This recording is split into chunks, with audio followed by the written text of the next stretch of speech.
Hello, welcome to This Is Us. I'm Becca King-Reed. This week, we're at Ballet San Jose. We're going to see how a ballet goes from idea to performance. You'll see dancers, choreographers, composers, and costumers at work. We'll also meet two artists from Santa Cruz. Susana Arias, a talented painter and sculptor with a unique creative process, and Beth Gripenstraw, whose art reflects her somewhat skewed view of the world as she battles vertigo.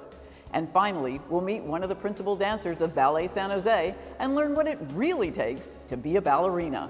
We've got a lot of stories to share, and it all starts now. This is us. This is us. This is us.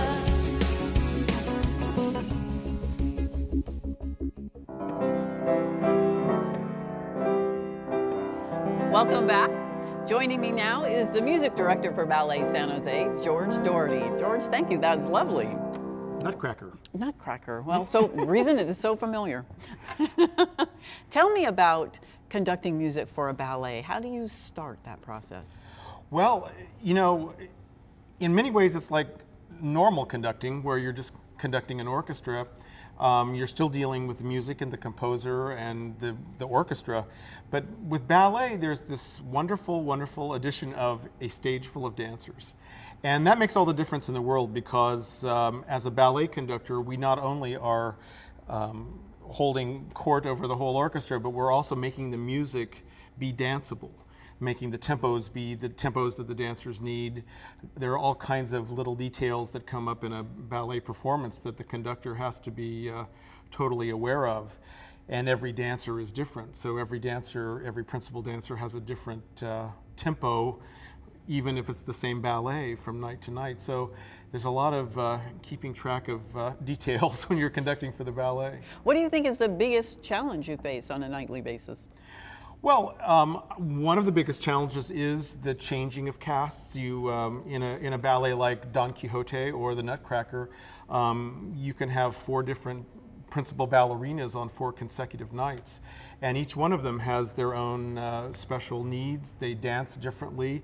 That's what makes live music so incredibly wonderful for ballet performances, is that you can make those changes from night to night, and you can really make the music mirror and be absolutely perfect for the dancer that is dancing.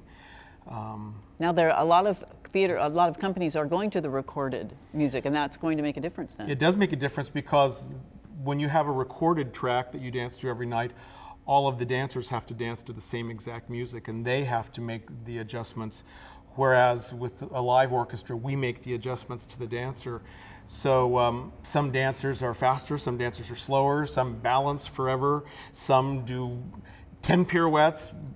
So when you're conducting, you're able to accommodate all of that and make the music match, you know, the individuals of each. Plus the sound that comes from a live orchestra. For Ballet San Jose, we have Symphony Silicon Valley in our pit. The sound of 60 live musicians coming from this hole in front of the stage, the orchestra, as we lovingly call it, the orchestra pit. It's a fantastically visceral experience for the audience as opposed to a recorded track coming on. Okay, thanks so much for taking us behind the curtain for this. We'll be back in a minute with more from the ballet, but first, we're going to visit Susana Arias, Santa Cruz County's Artist of the Year for 2012.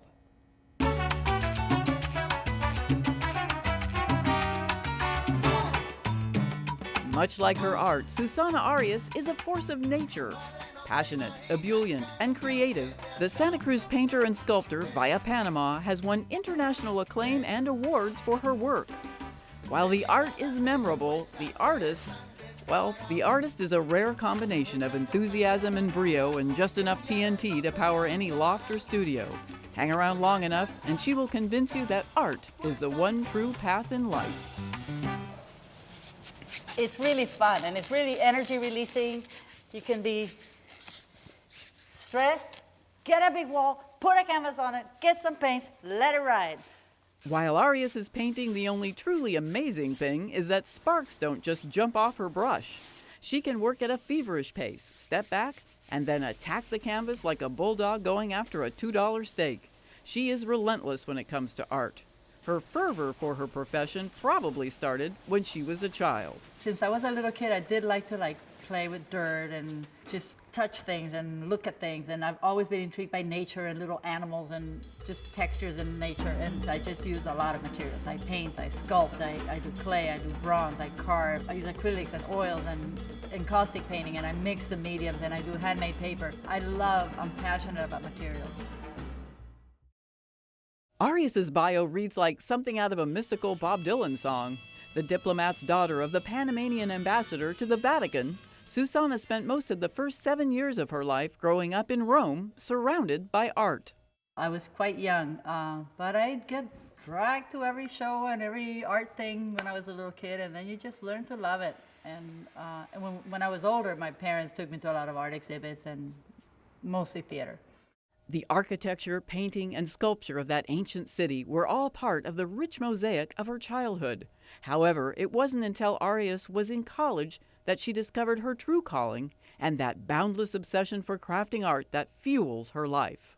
I went to Tulane University, and they have a really good art department. They had a great sculpture instructor, Jules Strupek. He was just very inspirational. And so just being around him made you want to make art. In 1987, Arias was the recipient of a grant by the National Endowment for the Arts for sculpture. She has continued to paint and sculpt with the same fire and zeal she always displayed, but Arias has also managed to do volunteer work in the local schools, teaching art while giving lectures and workshops at universities, galleries, and museums. Along the way, there were also public commissions, including a Caltrans design winner in Capitola and a memorable arch that greets visitors when they first enter the Polo Grounds State Park in Aptos. Arias is not content to restrict herself to just one project. She seems as if she is always in motion. I just like moving from one medium to another. That way you have no downtime. You get to play all the time. In painting, you go, oh, there's a little red line. You go, you grab a little red paint, you do it. With sculpture, you gotta go make the part, go fire it, glaze it, finish it, then you can put it on. Over her career, Arias has been influenced by a number of artists, but the Romanian sculptor Constantine Brancusi holds a special place in her heart.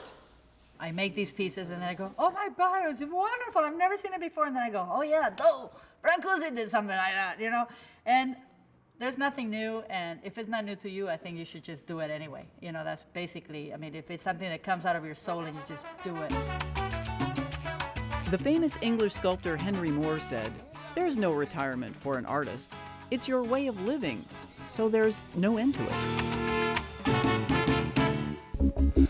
Welcome back. Joining me now is Wes Chapman, Artistic Advisor for the ballet. Thanks, Wes, for bringing us up to your fun Studio E. Well, we're glad to have you here.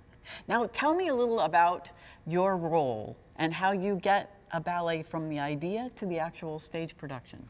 Well, that's one of the great things that I get to do, is to have the artistic vision for the company.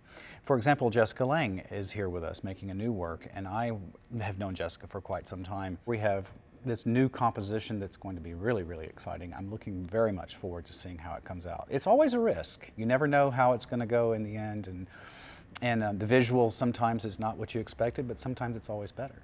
So what's the biggest challenge you're facing right now to get this program going? This particular program with Jessica, we're right in the beginning stages, so that's always interesting and fun. But once it starts to really come together, it's really out of my hands and into the creative process, and that's really what I like to see happen. And what do you do to influence or support that creative process? Well, with Jessica in particular, I'm assisting her. I sit with her a lot. She'll whisper things to me and say, you know, what about this person with that person? And I'll go, maybe this one with that one. And she goes, oh, okay. And I know the history of the dancers, so that really helps her. What is the story of this ballet? There isn't one. There's dance for dance sake, and that's going to be one of these pieces. Is that more challenging than one with a story, or are the stories more challenging? Well, usually modern choreographers are very interested in sort of their own take on whatever it is they're going to do. I personally grew up in the great classics, so I'm really good at that stuff. So is this heavily influenced by the choices of music that are being made? Absolutely. Everything is based on how the music inspires you. Well, thanks very much for giving this backstage peek. When we come back, we'll take a look behind the scenes with the choreographer. But first, we're off to the studio of artist Beth Gripenstraw. Her paintings take the viewer to a fanciful land of delightfully skewed perspective. But for Beth, it's no fantasy. I've always been an artist. I never knew I had an interest. It was just me. I love art. I always have. I work in ceramics. I work in watercolors, which thrill me to pieces, and I've been doing metal jewelry.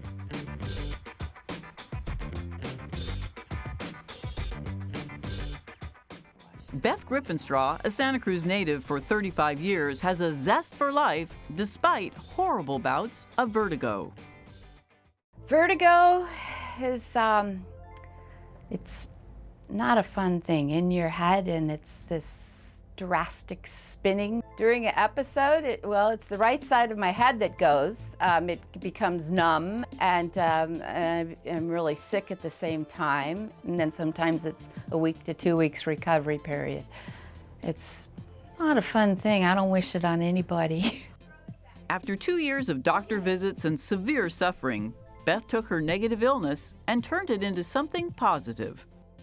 The vertigo is a big part of who I am. I don't think it defines me completely, but it's a big part of me. And it created this whole new style of painting for me that I never would have come up with before. So that's just pretty cool. The first painting, the idea I came up with was me lying in bed, because I spent a lot of time doing that. And I painted what it looked like from my toes to my whole room. My paintings, I would describe them as being they're my mindscapes, they're my stories in paint, they're fractured, they're whimsical, a little surreal at times. I start with a rough sketch, and it's very rough, as you can tell. Then it moves on to the finalized sketch, which is this one right here, and I pretty much check that out. I like it, it's ready to go. I transfer it onto my watercolor paper right here, and now it's ready to start painting. I do terrible things to my friends in paintings. This painting is called The Noise. I love it. It's bright and colorful. But this is my friends. I have a great group of friends. We all have dinners together. But this particular night, they were all just yakking, and it was so noisy that it was really affecting me. I can't handle loud noises sometimes, so I painted myself over here with my earplugs in, looking at all my friends, and all of a sudden I went, oh my gosh, they're like hill mynah birds. This piece is called The Dishes, and I'm not very good at doing them, so it generally looks a lot like that. Not as colorful, but I hate doing the dishes. This painting's called A Long Way Up. I'd been painting in my studio downstairs, and of course another vertigo attack hit. I call them my crash and burns. My paints are on the floor, and you see my foot on the right. I was trying to get up the stairs, and as I looked up them, I just went, oh my gosh, that's a long way up. One of my open studios, a really touching moment, a man came downstairs after looking at my paintings and was in tears, and I went, oh my gosh, are you okay? What happened? He goes, I saw one of your paintings. He goes, no one understands. He goes, I have vertigo. No one understands it. He goes, you painted it like I feel. Beth has done more than 100 art shows during her career. For a show I just did, I set up my whole entire yard with the African tents, the African waterhole. I had zebras, I had blue herons and flamingos. I had big giraffes I had made. They were like up in the shrubs. It was pretty cool. And I had my old Jeep out that I had forever, and I wanted to like kind of present this vintage Africa look back in the olden days. I had the cots on the old dishes, everything. My Africa. It's been a place I've wanted to go my whole entire life. I've never been. If I'm not creating, I'm a really miserable person. It's happened before. We don't want to go there again. So it's not strange to find Beth creating various art pieces out of clay or metal in one of her 3 studios. I've been doing ceramics for over 25 years now. They're all slab work. I've been doing the metal jewelry now for about 2 years. I love combining the metals. I like doing silver, I like doing brass and coppers, putting them all together.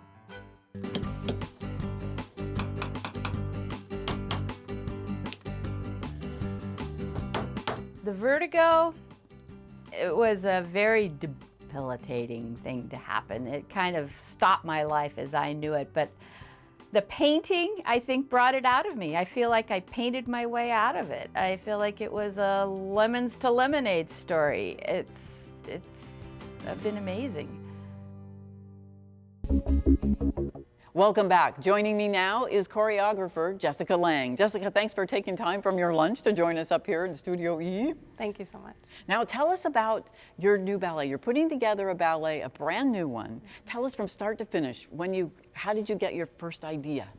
Well, I met a composer, Jakub Czapinski, a few years ago, and I was really drawn to the way he works. He's an he's a classical composer as well, but one of his interests is electronic music, and he does a brilliant improvisation with theremins, electronic theremins, and it's a long board with two antennas that come up, and he has written a computer program that kind of indicates the space as being instrumental, percussion, maybe horns, and he plays the field in front of him, and it makes music. So he will score what you've already created then? Yes. So how do you put together the dance movement without music to go by? We find physical phrases, feeling, emotional reaction. Sometimes it's very intellectual. It's an intellectual response to maybe numbers and math. And we just put it together in a rhythm that kind of feels organic. So do you do that all in your head or by moving around the floor, or do you have dancers try things? They try things. I definitely create the movement, but we play with moments of chance and reaction, and I just keep playing, kind of moving the pieces and the sculpture around the space and seeing what I like best. So you're looking for the visual of how they appear with each other and between each other in the space that's between them and all of that together. Yes, absolutely. When do you know you're on the right track? I think I found it. I've definitely found we've started, we're moving forward, and both casts are really becoming owning the movement and material. Okay. Well, thanks so much for taking a minute to talk to us. Thank you. We'll be back in a minute with some fun with ballet shoes, but first, John Gregg profiles one of San Jose Ballet's own, Karen Gabay.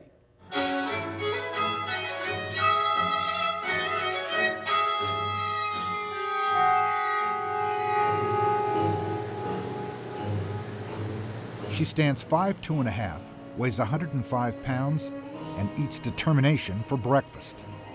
A tiny athlete with a giant presence, Karen Gabay is a rare combination of grace, beauty, and grit. The luminescent dancer is the prima ballerina of Ballet San Jose, and one of the key reasons why that company is held in such high regard around the globe. Watch Gabay perform for any length of time, and you soon recognize that the petite woman is no ordinary dancer. She's an exceptionally disciplined athlete that becomes a life force when she's on stage.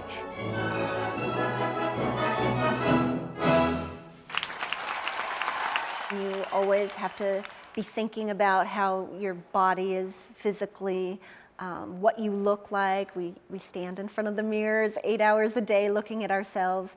And so sometimes it can be difficult. You have a lot of competition.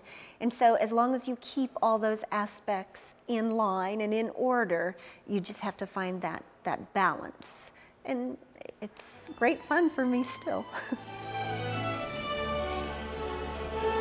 In a stunning career that has seen her dance all the classic major roles in ballet, one of Gabay's most remarkable achievements is that she's still going strong at age 47.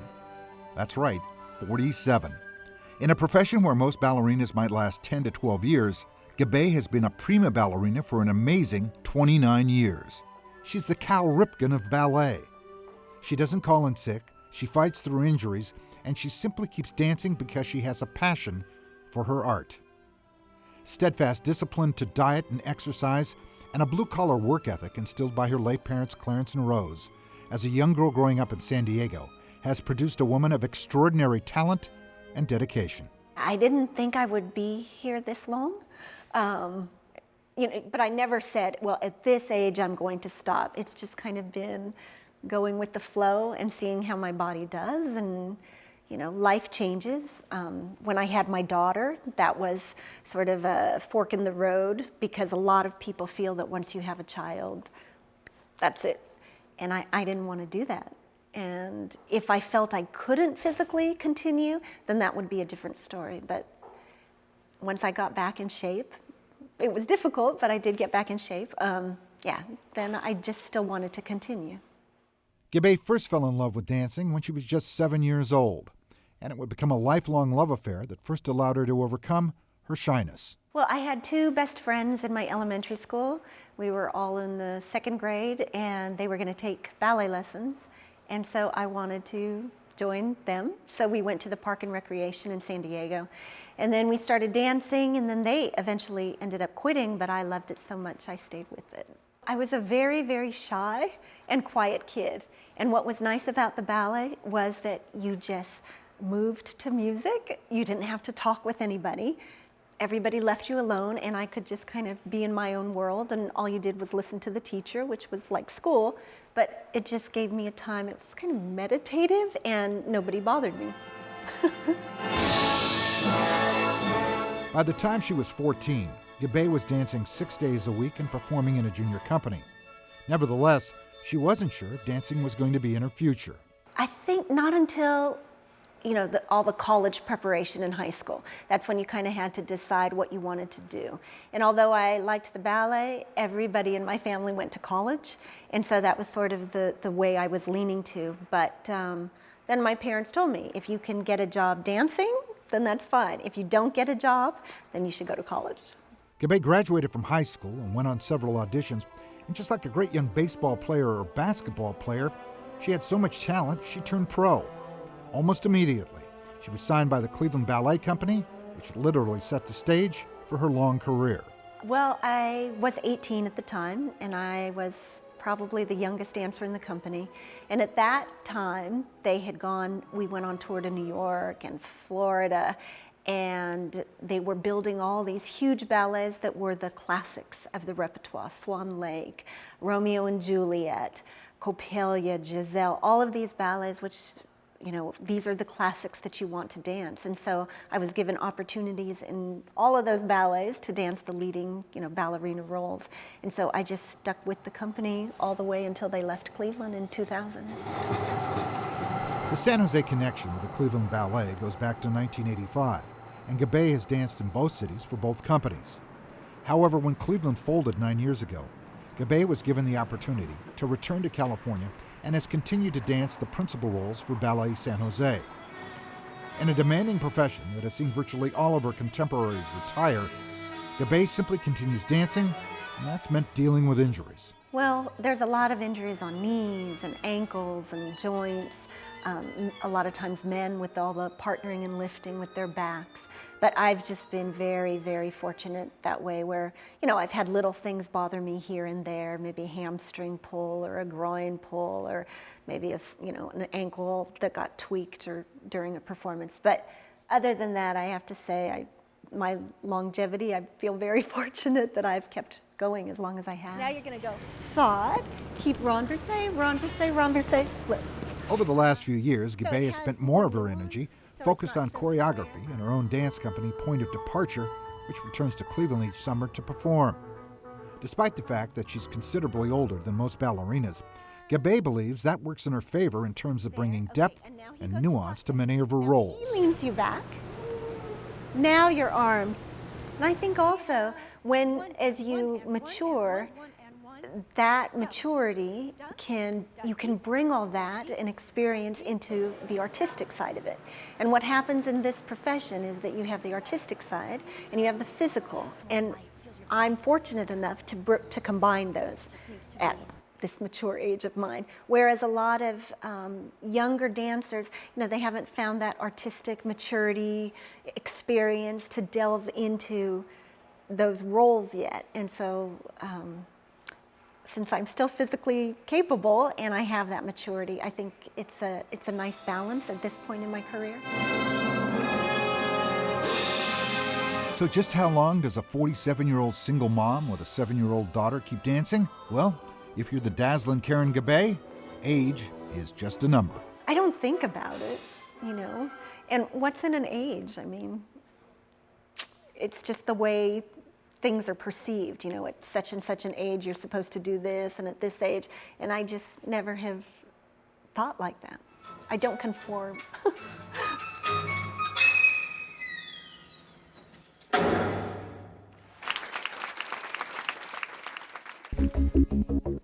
Well, it's just about time to bring the curtain down on our day at Ballet San Jose. But first, Lee Kopp has some really fascinating facts about shoes. And you've got a basket of shoes with you. Tell me Got a box about of these point things. shoes. These are very high tech actually because they consist of a box which is layers and layers of material and glue. Very, very big, hard. hard toe. Oh, very hard.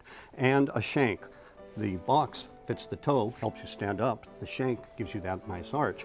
But they're very, very hard and they break down. So people extend the life of their shoes by maybe darning with silk. Oh, interesting. And that gives a little extended life. It also gives you a little So stability. the ballerinas do this themselves Oh by yes, hand? oh yes. And some people don't like that shank to be hard all the way back, so they'll pull the shank back, they'll shave it down, and then re-glue it. So you have a hard front and a softer back. Oh, so when they're done dancing, they can get jobs as shoemakers. Yeah, they could actually. What's the cost of one of these pairs of shoes? Oh, $50 to $100 if it's not a special order. And how long do they last? They don't look very worn. That's because it's the inside of the shoe that breaks down first, all right? And they'll last maybe one performance. If you're dancing a Swan Lake, they'll last maybe 2 days Oh my gosh. if you're doing rehearsals. So if you're paid $100 for your shoes and they last 2 days, Yeah, that's it's a lot of shoe expensive. money. Yeah, we go Yeah, through yeah. about $100,000 worth of point shoes a year. Now I noticed that they're all signed, beautifully signed. Yes. Autographed shoes. So we Why the know how autographs? many pairs she wore, because she gets a shoe allowance. If she goes beyond that, then we have to figure Oh, something she's on her else out. own. Yeah. Well, shoe allowance. Someone take a note. I'd like a shoe You want a allowance. shoe I allowance? want a Oh, shoe okay. allowance. Thank you so much, Lee. For all of us at This Is Us from Ballet San Jose, I'm Becca King-Reed saying so long. This is us. This is us.